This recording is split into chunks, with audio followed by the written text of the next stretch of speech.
이번 시간은 한 주간의 경제 이슈를 정리해드리는 편지혜 기자의 경제톡톡입니다. 편지혜 기자 어서 오세요. 네, 안녕하세요. 네, 먼저 통합특별시에 관련된 이야기로 시작을 해보려고 하는데요. 최근에 행정통합에 관련된 논의가 다시 한번 전국적으로 속도를 내고 있습니다.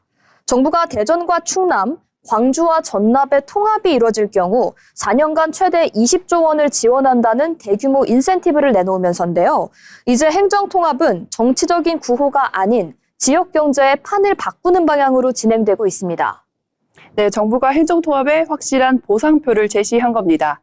정부는 대전과 충남, 광주와 전남이 통합해 통합특별시가 출범할 경우 연간 최대 5조 원, 그러니까 4년간 최대 20조 원의 재정을 지원하겠다고 밝혔습니다.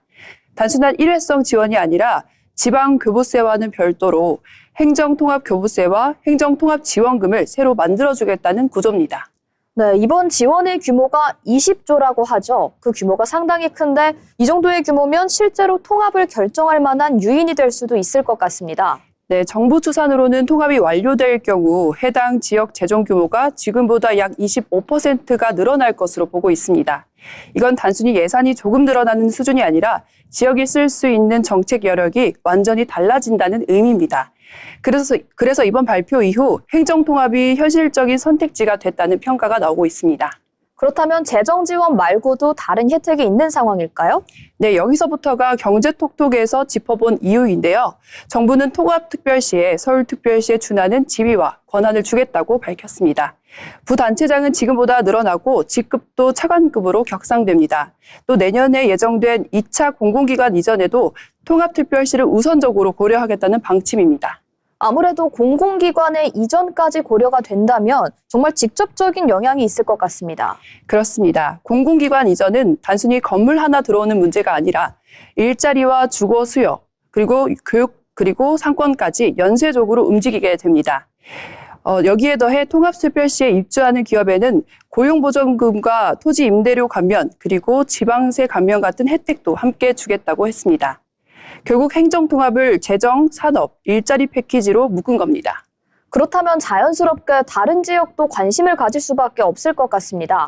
맞습니다. 이번 발표로 행정통합은 해볼까 말까 하는 실험이 아니라 안 하면 손해일 수 있는 선택지로 바뀌었습니다. 그래서 과거 논의만 하다 멈췄던 지역들, 대표적으로 대구 경북처럼 이미 통합 논의 경험이 있는 지역에서도 다시 목소리가 나오고 있는 겁니다. 네, 그렇지만 큰 변화가 일어나는 만큼 우려의 목소리도 나오고 있는데요. 네, 물론입니다. 정부는 최대 40조 원에 달할 수 있는 추가 재정 소요에 대해 구체적인 재원 마련 방안은 아직 제시하지 않은 상태입니다. 또 통합 이후 행정 중심지 선정, 권한 배분, 지역 간 이해관계 조정 같은 문제는 여전히 남아 있습니다. 그래서 속도보다 설계가 중요하다는 신중론도 함께 나오고 있는 상황입니다. 네, 이렇게 정부가 대규모의 인센티브를 제시하면서 행정통합의 논의는 이제 전국적인 토론 주제로 떠오르고 있습니다. 행정통합이 지역 성장의 기회가 될지 아니면 또 다른 갈등의 씨앗이 될지는 앞으로의 선택에 달려있는 것 같습니다. 다음 이슈입니다. 요즘 청년들 사이에서 이런 말이 심심찮게 들려오죠.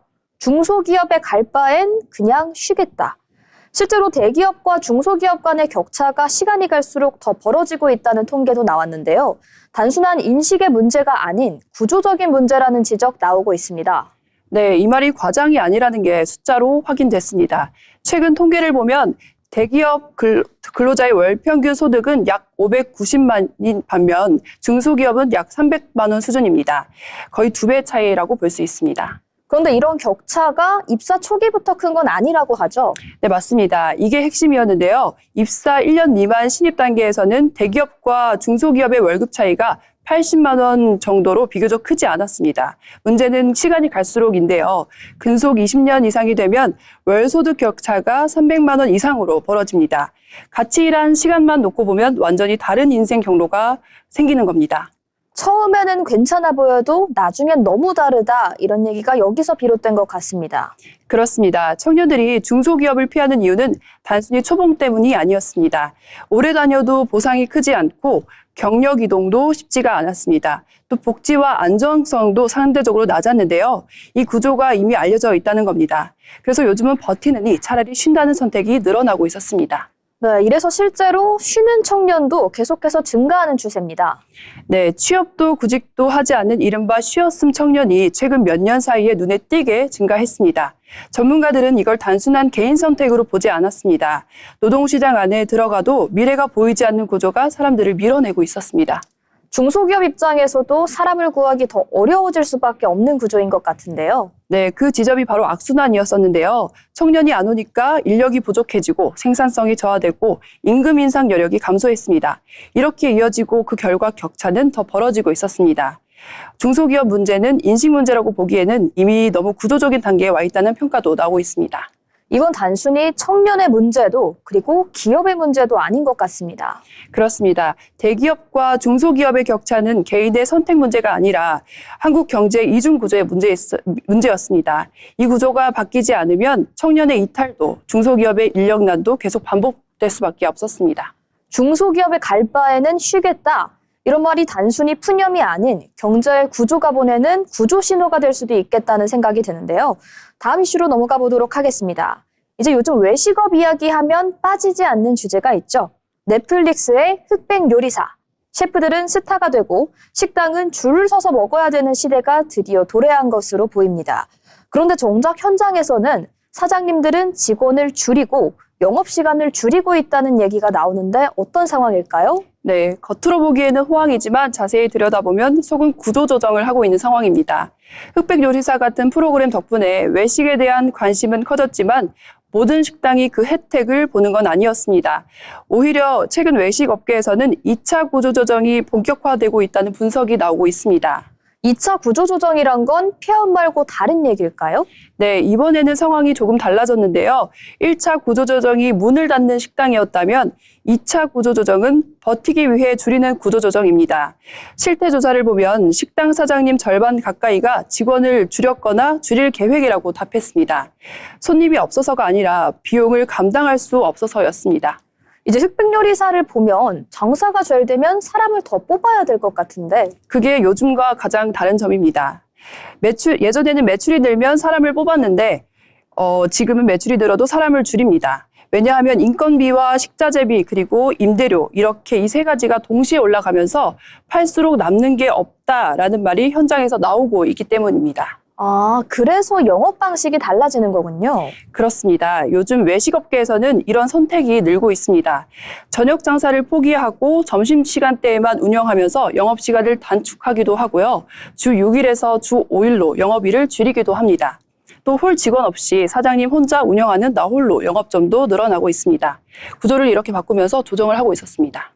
그럼 흑백 요리사 같은 콘텐츠는 오히려 착시를 주는 효과가 있겠습니다. 네, 그렇게 보는 시각도 많았었는데요. 흑백 요리사는 상위 1% 셰프와 맛집을 비추고 있는데요. 하지만 현실의 외식업은 동네 식당과 가족 운영 가게, 그리고 소규모 자영업자가 대부분입니다. 전문가들은 잘 되는 곳만 더 잘 되는 외식업의 K자유 구조가 더 심해졌다고 말합니다. 아무래도 고용의 구조도 완전히 뒤바뀌는 느낌인데요. 네, 여기서도 역전 현상이 일어나고 있었습니다. 예전에는 사람을 써야 장사가 커졌다면 지금은 사람을 줄여야 장사가 그나마 유지되고 있었습니다. 그래서 사장님들 사이에서는 직원을 한 명 더 쓰느니 차라리 내가 더 일하는 게 낫다라는 현실적인 판단이 돼버렸습니다. 결국 외식업이 고용을 만드는 산업에서 혼자 버티는 산업으로 변화해버린 것 같습니다. 예, 그렇습니다. 이건 단순히 식당 몇 곳의 문제가 아니라 외식업이 더 이상 일자리를 흡수하지 못하는 구조로 바뀌고 있다는 신호입니다. 외식업의 2차 구조조정은 단순한 자영업의 문제가 아닙니다. 이제는 우리 소비와 일자리의 풍경이 바뀌고 있다는 그 신호로 받아들이면 좋을 것 같은데요. 다음 이슈로 넘어가 보도록 하겠습니다. 요즘 어린이집 그리고 유치원에 다니는 집에서는 이런 말이 나옵니다. 이거 혹시 노로바이러스 아니야? 실제로 노로바이러스의 감염증 환자가 최근 5년 사이 가장 많은 수준을 기록했는데요. 특히 아이들의 비중이 높다고 합니다. 네, 이번 겨울 노로바이러스의 확산세가 심상치가 않습니다. 질병관리청 자료를 보면 올해 1월 둘째 주 기준 노로바이러스 환자가 500명 넘게 발생했는데 이건 최근 5년 가운데 가장 많은 수치였습니다. 무엇보다 눈에 띄는 건 연령대였습니다. 아이들이 많이 걸렸다는 거죠? 네, 전체 환자 가운데 6세 이하 영유아가 약 40%로 가장 많았습니다. 어린이집이나 유치원처럼 단체 생활을 하는 공간에서 집단 감염이 쉽게 일어나는 구조입니다. 그렇다면 어린이집이나 유치원 같은 곳에서 노래바이러스가 매년 나오긴 했습니다.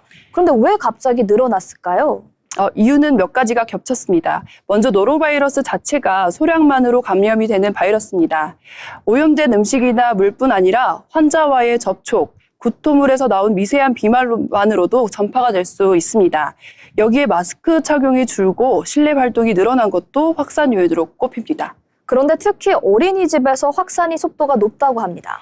네, 작년 집단 감염 사례를 분석해보면 감염 경로가 확산된 노로바이러스 사례 중 60% 이상이 사람 간의 전파였습니다.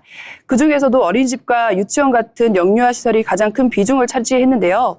아이들은 손 씻기나 위생 관리가 어렵고 장난감이나 문고리 등처럼 공용 물품을 많이 만지기 때문입니다. 그런 배경이 있을 수 있겠네요. 그런데 이 노로바이러스의 증상, 성인도 견디기가 꽤 어렵습니다. 네, 보통 감염이 되면 하루 이틀 안에 구토와 설사, 보통, 그리고 발열 같은 증상이 나타납니다. 대부분 며칠 안에 회복이 되지만 영유아나 고령층은 탈수 위험 때문에 주의가 필요합니다. 특히 증상이 사라진 뒤에도 최소 이틀 정도는 등원과 등교를 피하는 게 권고됩니다. 그러면 예방은 어떻게 하면 좋을까요? 매번 손을 씻으라는 말만 하기엔 현실적으로 어렵다는 생각이 드는데요. 네, 실생활에서는 이렇게만 기억하시면 됩니다. 손은 흐르는 물에 비누로 자주 씻고 구토나 설사 증상이 있으면 바로 분리시킵니다. 화장실 물 내릴 때는 뚜껑을 닫고 장난감이나 문고리 같은 접촉면은 자주 소독해 주셔야 합니다. 특히 아이 있는 집은 한 명이 아프면 바로 번진다라는 전제로 조금 과하게 관리하시는 게 안전합니다. 네, 이렇게 노로바이러스는 낯선 손님이 아닌 매년 겨울마다 찾아오는 단골 손님입니다. 다만 이번처럼 아이들을 중심으로 빠르게 퍼져나갈 때는 각 가정과 시설의 대응이 그 무엇보다 주의해 보이니까요. 여러분도 모두 주의하시길 바랍니다. 이렇게 오늘 편지의 기자와 함께 다양한 사회의 경제적 이슈 알아봤습니다. 지금까지 편지의 기자의 경제톡톡이었습니다.